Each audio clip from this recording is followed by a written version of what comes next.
ఆరోగ్యాభిలాషులందరికీ నమస్కారం. ఈ రోజు మనం చూసుకుంటే, మనం దేశవాళీ వడ్లు పండించుకుంటా ఉన్నాం. రెండో పంటగా మినుములు, పెసలు, నువ్వులు, వేరుశనగ పండించుకుంటూ ఉన్నాం.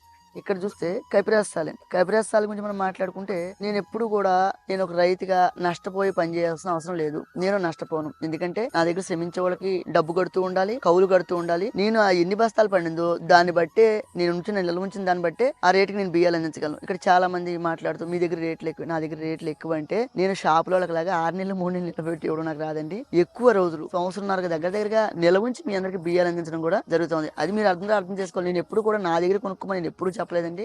ఎవరి ఇంటి మందం కోసమైనా చేసుకుంటా అంటే విత్తనాలు ఫ్రీగా ఇచ్చాను, మీరు కూడా రండి ఇంటి కోసం చేసుకుంటా అంటే ఒక 10 సెంట్లు 15 సెంట్లు 20 సెంట్లు చేసుకుంటా అంటే విత్తనాలు ఫ్రీగా ఇచ్చి ఏర్పాటు చేస్తాను.